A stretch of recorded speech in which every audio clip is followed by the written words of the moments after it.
Okay, Thor, place. Yes, sit. Yes, good boy. Look. Yes, good job. Very, very good. Thor, sit. Yes. Okay, break.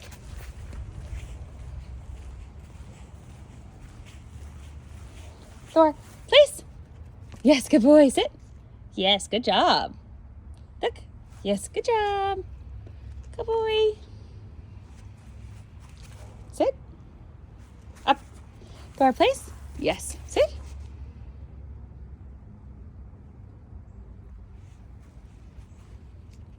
Thor, sit. Sit. Yes, good boy. Okay, break. All right, this video is going over the place command, which is used to put Thor in a specific location.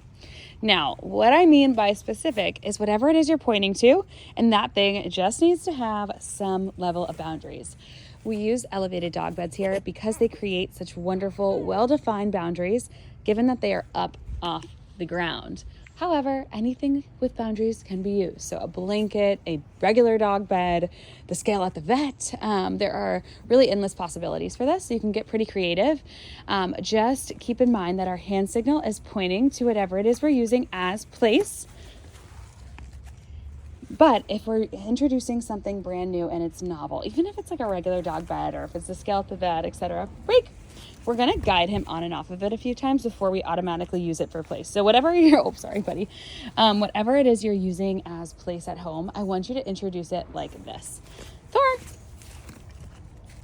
Okay. Good job. Good boy. Okay. All right, Thor. Yes, good boy. And we're just gonna make sure he's super comfortable getting on and off of it. And then once he's mastered that, you can introduce it as place. And again, just make sure you're pointing to whatever it is you're using at a very close proximity. You don't want to be like across the yard as you're pointing to place. This will not work. He doesn't know exactly where you're pointing. Dogs just don't have that same ability to decipher that. But if we're pointing nice and close, he'll absolutely get it. And the purpose of this, again, is just to have him stay there until you release him with our release word, which is break. Break is our release word that we use for place. We use it for stay. We also use it for heel. For example, if we want to let him out of the heel to go potty or sniff around a little bit, that's completely fine. We would use break.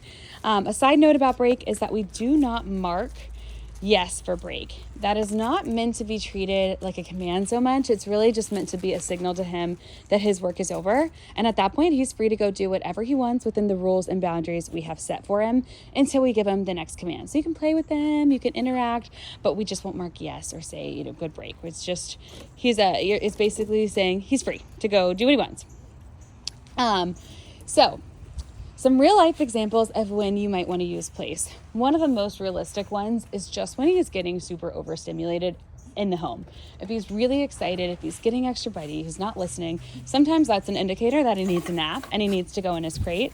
But the other option is to redirect to place, have some impulse control, work on him staying there, and then you can release him and he can go about his way. Another example is eventually, now for now, I recommend while you guys are eating, just put him in his crate, let that be his time to kind of take a nap, decompress, or have a meal of his own.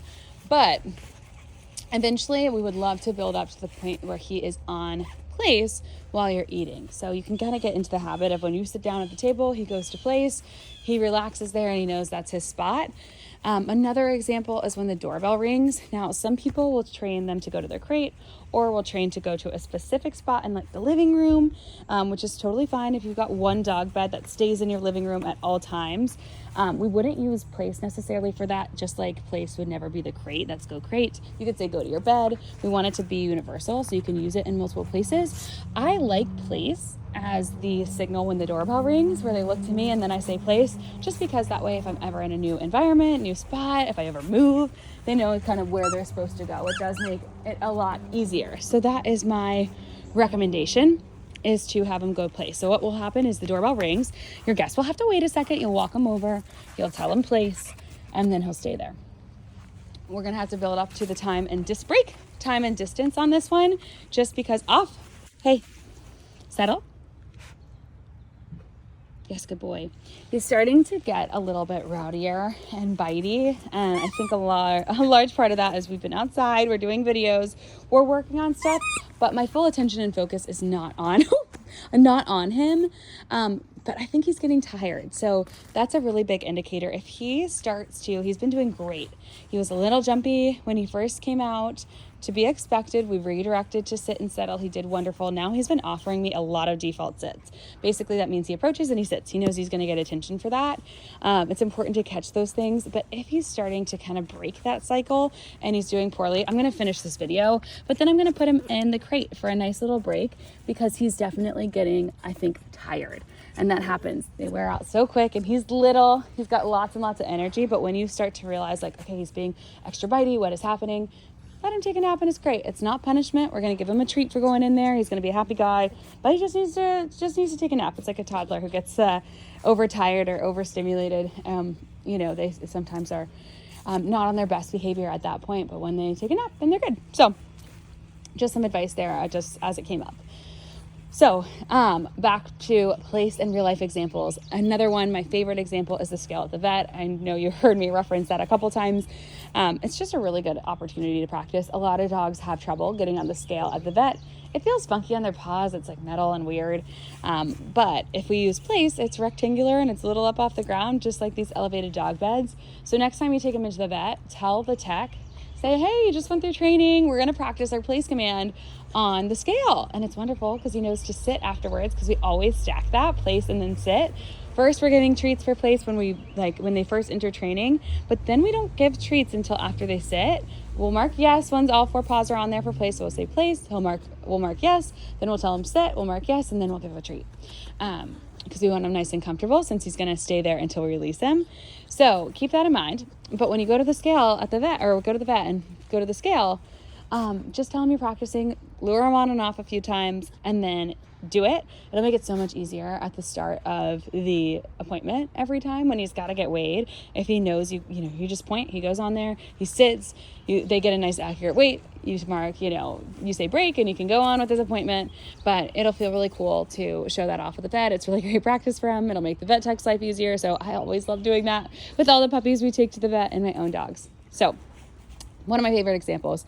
My other favorite example is what I call the blanket method with place. And what you're going to do is get a special blanket just for Thor.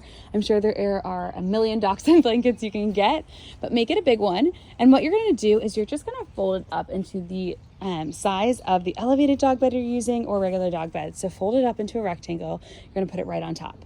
You're going to practice place there. And once he's gotten really good at that, you're going to take it off. You're going to put it somewhere else on the floor up. Thank you. You're going to put it on the floor and practice place on it that way. Once he's mastered that, you can spread it out or put it in different shapes in different areas, practice place there. And then start moving it around, taking it with you in public, do it in your front yard, etc. But the reason I like this so much is if you're ever traveling with them, whether it is to the vet or to a friend's house or a family member's house with the holidays coming up, bring that blanket with you, and now you've always got a spot. You can put him and redirect him, etc. And then, of course, if you're ever going to allow him on furniture, which I don't recommend doing right away, he's so little, I would get nervous about him falling off and hurting himself or jumping off where he shouldn't be. But as he grows, if you want to do it, get him some little stairs. But then we're going to use place for that too, the blanket technique. We're going to practice it really where it's just very specific times, letting up there, telling him break, and then he can go. But we basically want him to learn that he's got to stay within the boundaries of the blanket.